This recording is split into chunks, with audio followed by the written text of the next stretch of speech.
ਨਮਸਕਾਰ ਖਬਰਾਂ ਦੇ ਇਸ ਬੁਲੇਟਿਨ ਵਿੱਚ ਤੁਹਾਡਾ ਸਵਾਗਤ ਹੈ। ਮੈਂ ਹਾਂ ਤਰਨਜੀਤ ਕੌਰ। ਪਹਿਲਾਂ ਪੇਸ਼ ਨੇ ਚੁਣਵੀਆਂ ਖਬਰਾਂ। ਦੇਸ਼ ਦੇ ਕੁਝ ਸੂਬਿਆਂ ਦੇ ਮੁੱਖ ਮੰਤਰੀਆਂ ਨਾਲ ਸਮੀਖਿਆ ਮੀਟਿੰਗ ਦੌਰਾਨ ਪ੍ਰਧਾਨ ਮੰਤਰੀ ਨਰਿੰਦਰ ਮੋਦੀ ਨੇ ਕਿਹਾ ਕਿ ਕੋਵਿਡ-19 ਦੇ ਮਾਮਲੇ ਵਿੱਚ ਭਾਰਤ ਵਿਸ਼ਵ ਦੇ ਹੋਰ ਦੇਸ਼ਾਂ ਦੇ ਮੁਕਾਬਲੇ ਬਿਹਤਰ ਸਥਿਤੀ ਵਿੱਚ ਹੈ। ਕੋਰੋਨਾ ਵਾਇਰਸ ਤੇ ਕਾਬੂ ਪਾਉਣ ਲਈ ਪ੍ਰਧਾਨ ਮੰਤਰੀ ਨੇ ਟੈਸਟਿੰਗ ਅਤੇ ਟ੍ਰੇਸਿੰਗ ਤੇ ਜ਼ੋਰ ਦਿੱਤਾ ਹੈ। ਭਾਰਤ ਵਿੱਚ ਕੌਮੀ ਪੱਧਰ ਤੇ ਕੋਰੋਨਾ ਤੋਂ ਠੀਕ ਹੋਣ ਦੀ ਦਰ 93.75% ਤੇ ਪਹੁੰਚੀ। ਬੀਤੇ ਦਿਨ 42,300 ਤੋਂ ਵੱਧ ਕੋਰੋਨਾ ਮਰੀਜ਼ ਸਿਹਤਯਾਬ ਹੋਏ। ਪ੍ਰਧਾਨ ਮੰਤਰੀ ਨਰਿੰਦਰ ਮੋਦੀ ਆਉਂਦੇ ਐਤਵਾਰ ਆਕਾਸ਼ਵਾਣੀ ਤੇ ਬਹੁਤ ਚਰਚਿਤ ਪ੍ਰੋਗਰਾਮ ਮਨ ਕੀ ਬਾਤ ਤਹਿਤ ਦੇਸ਼ ਵਾਸੀਆਂ ਨਾਲ ਗੱਲਬਾਤ ਕਰਨਗੇ। ਮਨ ਕੀ ਬਾਤ ਪ੍ਰੋਗਰਾਮ ਦਾ ਦੂਰਦਰਸ਼ਨ ਦੇ ਸਾਰੇ ਚੈਨਲਾਂ ਵੱਲੋਂ ਸਿੱਧਾ ਪ੍ਰਸਾਰਣ ਕੀਤਾ ਜਾਵੇਗਾ। ਰੇਲਵੇ ਮੰਤਰਾਲਾ ਵੱਲੋਂ ਹਰੀ ਝੰਡੀ ਦਿੱਤੇ ਜਾਣ ਉਪਰੰਤ ਪੰਜਾਬ ਵਿੱਚ 2 ਮਹੀਨਿਆਂ ਬਾਅਦ ਰੇਲ ਆਵਾਜਾਈ ਮੁੜ ਤੋਂ ਸ਼ੁਰੂ। ਕੋਇਲਾ ਤੇ ਖਾਦ ਲੈ ਕੇ ਮਾਲ ਗੱਡੀਆਂ ਪੰਜਾਬ ਪਹੁੰਚੀਆਂ। ਜੰਡਿਆਲਾ ਗੁਰੂ ਵਿਖੇ ਕਿਸਾਨਾਂ ਨੇ ਮੁੜ ਤੋਂ ਰੇਲ ਪਟੜੀ ਤੇ ਲਗਾਇਆ ਧਰਨਾ। ਅੰਮ੍ਰਿਤਸਰ ਦੇ ਡੀਸੀ ਅਤੇ ਐਸਐਸਪੀ ਵੱਲੋਂ ਕਿਸਾਨਾਂ ਨੂੰ ਧਰਨਾ ਖਤਮ ਕਰਨ ਵਾਸਤੇ ਮਨਾਉਣ ਦੇ ਯਤਨ ਨਾਕਾਮ। ਮੁੰਬਈ ਤੋਂ ਆਈ ਗੋਲਡਨ ਟੈਂਪਲ ਐਕਸਪ੍ਰੈਸ ਨੂੰ ਬਿਆਸ ਤੋਂ ਤਰਨਤਾਰਨ ਰਾਹੀਂ ਅੰਮ੍ਰਿਤਸਰ ਭੇਜਿਆ ਗਿਆ। 9ਵੀਂ ਪਾਤਸ਼ਾਹੀ ਸ੍ਰੀ ਗੁਰੂ ਤੇਗ ਬਹਾਦਰ ਜੀ ਦਾ ਸ਼ਹੀਦੀ ਦਿਵਸ ਅੱਜ ਸਮੁੱਚੇ ਦੇਸ਼ ਵਿੱਚ ਪੂਰੀ ਸ਼ਰਧਾ ਭਾਵਨਾ ਤੇ ਆਸਥਾ ਨਾਲ ਮਨਾਇਆ ਜਾ ਰਿਹਾ ਹੈ। ਰਾਸ਼ਟਰਪਤੀ, ਉਪ ਰਾਸ਼ਟਰਪਤੀ ਅਤੇ ਪੰਜਾਬ ਦੇ ਰਾਜਪਾਲ ਨੇ ਸ੍ਰੀ ਗੁਰੂ ਤੇਗ ਬਹਾਦਰ ਜੀ ਦੇ ਸ਼ਹੀਦੀ ਦਿਵਸ ਤੇ ਸ਼ਰਧਾਂਜਲੀਆਂ ਦਿੱਤੀਆਂ। ਭਾਰਤ ਵੱਲੋਂ ਅੱਜ ਸਦਭਾਵਨਾ ਦੇ ਤੌਰ ਤੇ 20 ਮਛੇਰਿਆਂ ਸਮੇਤ 24 ਪਾਕਿਸਤਾਨੀ ਨਾਗਰਿਕਾਂ ਨੂੰ ਰਿਹਾ ਕਰਕੇ ਅਟਾਰੀ ਵਾਘਾ ਸਰਹੱਦ ਰਾਹੀਂ ਪਾਕਿਸਤਾਨ ਦੇ ਸਪੁਰਦ ਕੀਤਾ ਗਿਆ।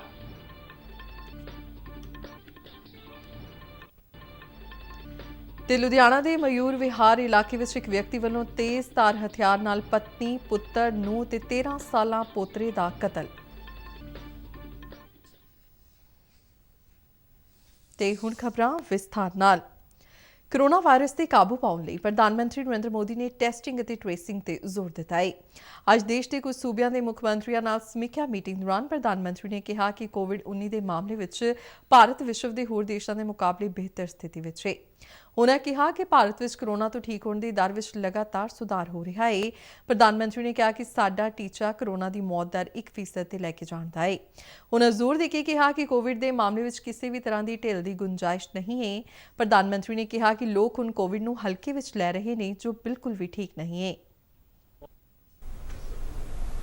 जब कोरोना से रिकवरी का रेट बढ़ा तो लोगों को लगता है कि ये वायरस नुकसान नहीं कर रहा है, ये कमजोर हो गया है। बहुत से लोग ये भी सोचने लगे हैं कि अगर बीमार हो भी गए तो ठीक हो जाएंगे।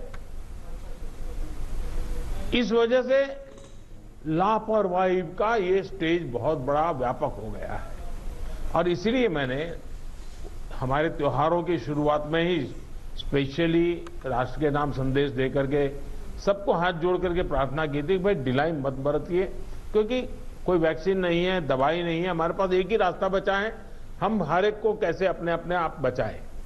और हमारी जो गलतियां हुई वही एक खतरा बन गया, थोड़ा ढिलाई आ गई। इस चौथे चरण में लोगों को कोरोना की गंभीरता के प्रति हमें फिर से जागरूक करना ही होगा।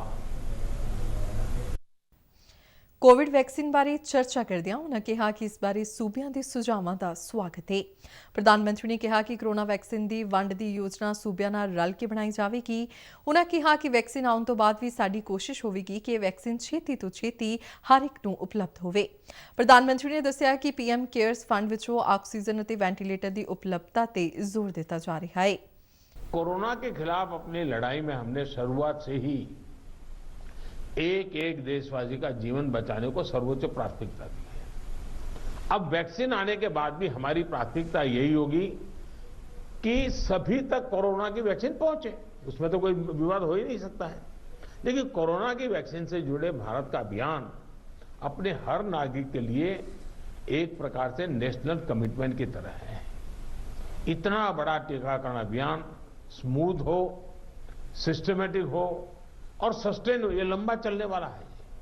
इसके लिए हम सभी को, हर सरकार को, हर संगठन को एकजुट होकर के कोऑर्डिनेशन के साथ एक टीम के रूप में काम करना ही पड़ेगा। ਅੱਜ ਦੀ ਇਸ ਕੋਵਿਡ ਸਮੀਖਿਆ ਵਿੱਚ ਦਿੱਲੀ, ਰਾਜਸਥਾਨ, ਗੁਜਰਾਤ, ਮਹਾਰਾਸ਼ਟਰ, ਛੱਤੀਸਗੜ੍ਹ ਅਤੇ ਪੱਛਮ ਬੰਗਾਲ ਸਮੇਤ ਕੁਝ ਹੋਰ ਸੂਬਿਆਂ ਦੇ ਮੁੱਖ ਮੰਤਰੀਆਂ ਨੇ ਸ਼ਿਰਕਤ ਕੀਤੀ। ਇਨ੍ਹਾਂ ਤੋਂ ਇਲਾਵਾ ਮੀਟਿੰਗ ਵਿੱਚ ਕੇਂਦਰੀ ਗ੍ਰਹਿ ਮੰਤਰੀ ਅਮਿਤ ਸ਼ਾਹ, ਕੇਂਦਰੀ ਸਿਹਤ ਮੰਤਰੀ ਡਾਕਟਰ ਹਰਸ਼ਵਰਧਨ, ਕੈਬਨਿਟ ਸਕੱਤਰ ਰਾਜੀਵ ਗੋਬਾ, ਸਿਹਤ ਸਕੱਤਰ ਰਾਜੇਸ਼ ਭੂਸ਼ਣ ਅਤੇ ਨੀਤੀ ਆਯੋਗ ਦੇ ਮੈਂਬਰ ਡਾਕਟਰ VK ਪਾਲ ਵੀ ਮੌਜੂਦ ਸਨ। ਇਸ ਤੋਂ ਪਹਿਲਾਂ ਬੀਤੇ ਸ਼ੁੱਕਰਵਾਰ ਪ੍ਰਧਾਨ ਮੰਤਰੀ ਵੱਲੋਂ ਕੋਰੋਨਾ ਵੈਕਸੀਨ ਵਿਕਸਿਤ ਕਰਨ ਅਤੇ ਇਸ ਨੂੰ ਲੋਕਾਂ ਤੱਕ ਪਹੁੰਚਾਉਣ ਬਾਰੇ ਰਣਨੀਤੀ ਤੈਅ ਕਰਨ ਲਈ ਉੱਚ ਅਧਿਕਾਰੀਆਂ ਨਾਲ ਮੀਟਿੰਗ ਕੀਤੀ ਗਈ ਸੀ। ਭਾਰਤ ਨੇ ਕੋਵਿਡ-19 ਵਿਰੁੱਧ ਜੰਗ ਵਿੱਚ ਇੱਕ ਹੋਰ ਮਹੱਤਵਪੂਰਨ ਮੀਲ ਦਾ ਪੱਥਰ ਹਾਸਲ ਕੀਤਾ ਹੈ ਜਦ ਕੌਮੀ ਪੱਧਰ ਤੇ ਕੋਰੋਨਾ ਤੋਂ ਠੀਕ ਹੋਣ ਦੀ ਦਰ 93.75% ਤੱਕ ਪਹੁੰਚ ਗਈ। ਕੇਂਦਰੀ ਸਿਹਤ ਮੰਤਰਾਲਾ ਵੱਲੋਂ ਜਾਰੀ ਅੰਕੜਿਆਂ ਅਨੁਸਾਰ ਬੀਤੇ ਦਿਨ 42,314 ਕੋਰੋਨਾ ਮਰੀਜ਼ ਸਿਹਤਯਾਬ ਹੋਏ, ਜਿਸ ਮਗਰੋਂ ਹੁਣ ਤੱਕ ਕੋਰੋਨਾ ਤੋਂ ਠੀਕ ਹੋਣ ਵਾਲੇ ਮਰੀਜ਼ਾਂ ਦੀ ਸੰਖਿਆ 86,05,000 ਦੇ ਨੇੜੇ ਪਹੁੰਚ ਗਈ ਹੈ। ਦੇਸ਼ ਵਿੱਚ ਕੋਰੋਨਾ ਤੋਂ ਠੀਕ ਹੋਣ ਵਾਲੇ ਮਾਮਲਿਆਂ ਦੀ ਗਿਣਤੀ ਕੋਰੋਨਾ ਦੇ ਐਕਟਿਵ ਮਾਮਲਿਆਂ ਤੋਂ ਕੋਈ 20 ਗੁਣਾ ਵੱਧ ਹੈ। ਇਸ ਸਮੇਂ ਕੋਰੋਨਾ ਦੇ ਐਕਟਿਵ ਮਾਮਲਿਆਂ ਦੀ ਸੰਖਿਆ 4,38,667 ਹੈ, ਜੋ ਕੋਰੋਨਾ ਦੀ ਪੁਸ਼ਟੀ ਵਾਲੇ ਕੁੱਲ ਮਾਮਲਿਆਂ ਦਾ ਮਹਿਜ਼ 4.85% ਬਣਦਾ ਹੈ। ਬੀਤੇ 24 ਘੰਟਿਆਂ ਵਿੱਚ 37,975 ਨਵੇਂ ਮਾਮਲੇ ਦਰਜ ਕੀਤੇ ਗਏ। ਸਿਹਤ ਮੰਤਰਾਲਾ ਅਨੁਸਾਰ ਦੇਸ਼ ਦੇ 26 ਸੂਬਿਆਂ ਅਤੇ ਕੇਂਦਰ ਸ਼ਾਸਿਤ ਪ੍ਰਦੇਸ਼ਾਂ ਵਿੱਚ ਕੋਰੋਨਾ ਦੇ ਐਕਟਿਵ ਮਾਮਲਿਆਂ ਦੀ ਸੰਖਿਆ 20,000 ਤੋਂ ਹੇਠ ਹੈ। ਮੰਤਰਾਲਾ ਨੇ ਇਹ ਵੀ ਦੱਸਿਆ ਕਿ ਮੈਡੀਕਲ ਬੁਨਿਆਦੀ ਢਾਂਚੇ ਵਿੱਚ ਸੁਧਾਰ, ਸੂਬਿਆਂ ਤੇ ਕੇਂਦਰ ਸ਼ਾਸਿਤ ਪ੍ਰਦੇਸ਼ਾਂ ਵੱਲੋਂ ਕੇਂਦਰ ਸਰਕਾਰ ਦੇ ਆਦਰਸ਼ ਇਲਾਜ ਪ੍ਰੋਟੋਕੋਲ ਨੂੰ ਲਾਗੂ ਕੀਤੇ ਜਾਣ ਅਤੇ ਡਾਕਟਰਾਂ ਅਤੇ ਪੈਰਾਮੈਡੀਕਲ ਸਟਾਫ ਦੇ ਨਾਲ-ਨਾਲ ਸਿਹਤ ਵਿਭਾਗ ਦੇ ਮੁਹੱਲੀ ਕਤਾਰ ਦੇ ਕਾਮਿਆਂ ਦੇ ਸਮਰਪਣ ਕਾਰਨ ਕੋਰੋਨਾ ਤੋਂ ਠੀਕ ਹੋਣ ਦੀ ਦਰ ਵਿੱਚ ਲਗਾਤਾਰ ਸੁਧਾਰ ਦਰਜ ਕੀਤਾ ਜਾ ਰਿਹਾ ਹੈ ਅਤੇ ਕੋਰੋਨਾ ਦੀ ਮੌਤ ਦਰ ਵੀ ਲਗਾਤਾਰ ਘੱਟ ਹੋ ਰਹੀ ਹੈ। ਇਸ ਸਮੇਂ ਕੌਮੀ ਪੱਧਰ ਤੇ ਕੋਰੋਨਾ ਦੀ ਮੌਤ ਦਰ 1.46% ਦਰਜ ਹੋਈ ਹੈ। ਬੀਤੇ 24 ਘੰਟਿਆਂ ਵਿੱਚ ਕੋਵਿਡ-19 ਕਾਰਨ 480 ਲੋਕਾਂ ਦੀਆਂ ਜਾਨਾਂ ਗਈਆਂ। ਪ੍ਰਧਾਨ ਮੰਤਰੀ ਨਰਿੰਦਰ ਮੋਦੀ 29 ਨਵੰਬਰ ਨੂੰ ਆਪਣੇ ਬਹੁਤ ਚਰਚਿਤ ਪ੍ਰੋਗਰਾਮ ਮਨ ਕੀ ਬਾਤ ਤਹਿਤ ਦੇਸ਼ਵਾਸੀਆਂ ਨਾਲ ਆਪਣੇ ਵਿਚਾਰ ਸਾਂਝੇ ਕਰਨਗੇ। ਮਨ ਕੀ ਬਾਤ ਪ੍ਰੋਗਰਾਮ ਦੀ ਇਹ 71ਵੀਂ ਕੜੀ ਹੋਵੇਗੀ। ਪ੍ਰਧਾਨ ਮੰਤਰੀ ਨੇ ਇਸ ਮਨ ਕੀ ਬਾਤ ਪ੍ਰੋਗਰਾਮ ਲਈ ਵੱਖ-ਵੱਖ ਮੁੱਦਿਆਂ ਤੇ ਲੋਕਾਂ ਦੇ ਵਿਚਾਰ ਮੰਗੇ ਨੇ ਤਾਂ ਜੋ ਉਹਨਾਂ ਨੂੰ ਇਸ ਪ੍ਰੋਗਰਾਮ ਵਿੱਚ ਸ਼ਾਮਿਲ ਕੀਤਾ ਜਾ ਸਕੇ। ਆਕਾਸ਼ਵਾਣੀ ਤੇ ਹਰ ਮਹੀਨੇ ਆਖਰੀ ਐਤਵਾਰ ਪ੍ਰਸਾਰਿਤ ਹੋਣ ਵਾਲੇ ਇਸ ਪ੍ਰੋਗਰਾਮ ਵਿੱਚ ਪ੍ਰਧਾਨ ਮੰਤਰੀ ਵੱਲੋਂ ਆਪਣੇ ਮਨ ਕੀ ਬਾਤ ਕਰਨ ਦੇ ਨਾਲ-ਨਾਲ ਲੋਕਾਂ ਦੇ ਵਿਚਾਰ ਵੀ ਲਏ ਜਾਂਦੇ ਨੇ ਅਤੇ ਦੇਸ਼ ਦੇ ਵੱਖ-ਵੱਖ ਸੂਬਿਆਂ ਵਿੱਚ ਕੁਝ ਵੱਖਰਾ ਕਰਨ ਵਾਲੇ ਲੋਕਾਂ ਨਾਲ ਪ੍ਰਧਾਨ ਮੰਤਰੀ ਫੋਨ ਤੇ ਸਿੱਧੇ ਗੱਲਬਾਤ ਕਰਦੇ ਨੇ, ਜਿਸ ਲਈ ਇਹ ਪ੍ਰੋਗਰਾਮ ਕਾਫੀ ਹਰਮਨ ਪਿਆਰਾ ਹੋਇਆ ਹੈ। ਆਕਾਸ਼ਵਾਣੀ ਤੋਂ ਇਲਾਵਾ ਦੂਰਦਰਸ਼ਨ ਦੇ ਸਾਰੇ ਚੈਨਲਾਂ ਤੇ ਇਸ ਪ੍ਰੋਗਰਾਮ ਦਾ ਸਵੇਰੇ 11 ਵਜੇ ਤੋਂ ਸਿੱਧਾ ਪ੍ਰਸਾਰਣ ਕੀਤਾ ਜਾਂਦਾ ਹੈ। ਪ੍ਰਧਾਨ ਮੰਤਰੀ ਨਰਿੰਦਰ ਮੋਦੀ ਨੇ ਮਨ ਕੀ ਬਾਤ ਪ੍ਰੋਗਰਾਮ ਲਈ ਲੋਕਾਂ ਨੂੰ ਆਪਣੇ ਸੁਝਾਅ ਭੇਜਣ ਦੀ ਅਪੀਲ ਕੀਤੀ ਹੈ। ਲੋਕ ਆਪਣੇ ਵਿਚਾਰ ਟੋਲ ਫ੍ਰੀ ਨੰਬਰ 1800-117800 ਤੇ ਰਿਕਾਰਡ ਕਰਵਾ ਸਕਦੇ ਨੇ ਤੇ ਓਪਨ ਫੋਰਮ ਤੇ ਵੀ ਆਪਣੇ ਵਿਚਾਰ ਸਾਂਝੇ ਕੀਤੇ ਜਾ ਸਕਦੇ ਨੇ। ਇਸ ਤੋਂ ਇਲਾਵਾ 1922 ਤੇ ਮਿਸਡ ਕਾਲ ਦੇ ਕੇ SMS ਰਾਹੀਂ ਪ੍ਰਾਪਤ ਹੋਏ ਲਿੰਕ ਨੂੰ ਫੋਲੋ ਕਰਕੇ ਵੀ ਆਪਣੇ ਵਿਚਾਰ ਪ੍ਰਧਾਨ ਮੰਤਰੀ ਤੱਕ ਪਹੁੰਚਾਏ ਜਾ ਸਕਦੇ ਨੇ।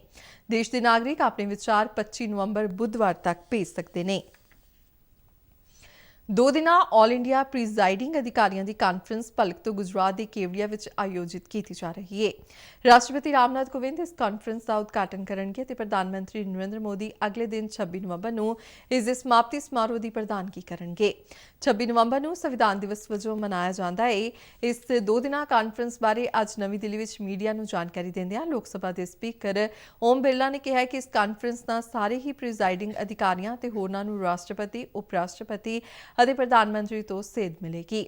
ਉਨ੍ਹਾਂ ਕਿਹਾ ਕਿ ਸੰਵਿਧਾਨ ਨਿਰਮਾਤਾਵਾਂ ਨੇ ਸੰਵਿਧਾਨ ਦੀ ਰਚਨਾ ਸਿਆਸੀ ਦਲਾਂ ਤੋਂ ਉੱਪਰ ਉੱਠ ਕੇ ਕੀਤੀ ਅਤੇ ਇਸ ਵਿੱਚ ਲੋਕਤੰਤਰ ਗਣਰਾਜ ਦੀ ਵਿਵਸਥਾ ਕੀਤੀ। विशेष रूप से इसलिए भी महत्वपूर्ण है कि हमने इस समय विषय रखा है सशक्त लोकतंत्र के लिए विधायिका, कार्यपालिका और न्यायपालिका का समन्वय से किस तरीके से हम लोकतंत्र को मजबूत कर सकते हैं। इसी दौरान आज उप राष्ट्रपति एम वेंकैया नायडू ਅਤੇ ਲੋਕ ਸਭਾ ਦੇ ਸਪੀਕਰ ਓਮ ਬਿਰਲਾ ਗੁਜਰਾਤ ਦੇ ਕੇਵੜੀਆ ਪਹੁੰਚੇ। ਉਨ੍ਹਾਂ ਸਟੈਚੂ ਆਫ ਯੂਨਿਟੀ ਨੂੰ ਵੇਖਿਆ ਅਤੇ ਲੋਹ ਪੁਰਸ਼ ਸਰਦਾਰ ਵੱਲਭ ਭਾਈ ਪਟੇਲ ਨੂੰ ਸ਼ਰਧਾਂਜਲੀਆਂ ਭੇਂਟ ਕੀਤੀਆਂ।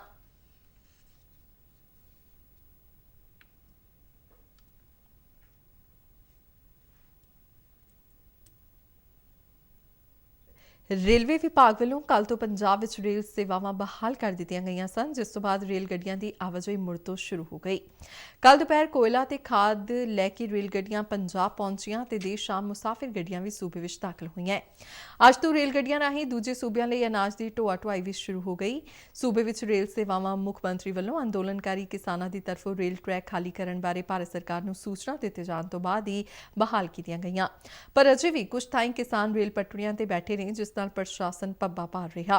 ਕਿਸਾਨ ਮਜ਼ਦੂਰ ਯੂਨੀਅਨ ਬਾਕੀ ਕਿਸਾਨ ਜਥੇਬੰਦੀਆਂ ਤੋਂ ਵੱਖ ਹੋ ਕੇ ਰੇਲ ਰੋਕੂ ਅੰਦੋਲਨ ਨੂੰ ਜਾਰੀ ਰੱਖਣ ਤੇ ਬਜਿੱਦੇ ਇਸ ਜਥੇਬੰਦੀ ਦੇ ਮੈਂਬਰ ਅੰਮ੍ਰਿਤਸਰ ਜ਼ਿਲ੍ਹੇ ਵਿੱਚ ਜੰਡਿਆਲਾ ਗੁਰੂ ਨੇੜੇ ਰੇਲ ਪਟੜੀਆਂ ਤੇ ਰੇਲਵੇ ਸਟੇਸ਼ਨ ਤੇ ਧਰਨੇ ਤੇ ਬੈਠੇ ਰਹੇ। ਅੱਜ ਤੜਕੇ 4 ਵਜੇ ਅੰਮ੍ਰਿਤਸਰ ਜ਼ਿਲ੍ਹੇ ਦੇ ਡਿਪਟੀ ਕਮਿਸ਼ਨਰ ਗੁਰਪ੍ਰੀਤ ਸਿੰਘ ਖਹਿਰਾ ਅਤੇ ਐਸਐਸਪੀ ਧਰੁਵ ਦਾਹੀਆ ਨੇ ਮੌਕੇ ਤੇ ਪਹੁੰਚ ਕੇ ਕਿਸਾਨਾਂ ਨੂੰ ਸਮਝਾਇਆ ਤੇ ਪੰਜਾਬ ਦੇ ਹਿੱਤਾਂ ਤੇ ਮੁਸਾਫਿਰਾਂ ਦੀ ਸਹੂਲਤ ਨੂੰ ਧਿਆਨ ਵਿੱਚ ਰੱਖਦਿਆਂ ਰੇਲ ਗੱਡੀ ਨੂੰ ਰਸਤਾ ਦੇਣ ਦੀ ਅਪੀਲ ਕੀਤੀ, ਪਰ ਕਿਸਾਨ ਆਪਣੀ ਗੱਲ ਤੇ ਅੜੇ ਰਹੇ, ਜਿਸ ਮਗਰੋਂ ਡਿਪਟੀ ਕਮਿਸ਼ਨਰ ਨੇ ਰੇਲ ਅਧਿਕਾਰੀਆਂ ਨਾਲ ਗੱਲਬਾਤ ਕਰਕੇ ਗੋਲਡਨ ਟੈਂਪਲ ਐਕਸਪ੍ਰੈਸ ਨੂੰ ਬਿਆਸ ਸਟੇਸ਼ਨ ਤੇ ਰੁਕਾਇਆ। ਰੇਲ ਮੁਸਾਫਿਰਾਂ ਲਈ ਬੱਸਾਂ ਦਾ ਪ੍ਰਬੰਧ ਕੀਤਾ ਗਿਆ। ਬਾਅਦ ਵਿੱਚ ਬਾਕੀ ਮੁਸਾਫਿਰਾਂ ਨੂੰ ਵਾਇਆ ਤਰਨਤਾਰਨ ਅੰਮ੍ਰਿਤਸਰ ਲਈ ਰਵਾਨਾ ਕੀਤਾ ਗਿਆ। ਇਹ ਗੱਡੀ ਕੋਈ 8:45 ਵਜੇ ਅੰਮ੍ਰਿਤਸਰ ਪਹੁੰਚੀ। ਜ਼ਿਲ੍ਹਾ ਪ੍ਰਸ਼ਾਸਨ ਵੱਲੋਂ ਮੁਸਾਫਿਰਾਂ ਲਈ ਚਾਹ ਬਿਸਕੁਟਾਂ ਦਾ ਪ੍ਰਬੰਧ ਕੀਤਾ ਗਿਆ ਤੇ ਨਾਲ ਹੀ ਉਹਨਾਂ ਨੂੰ ਘਰਾਂ ਤੱਕ ਛੱਡਣ ਲਈ ਬੱਸਾਂ ਦਾ ਵੀ ਪ੍ਰਬੰਧ ਕੀਤਾ ਗਿਆ।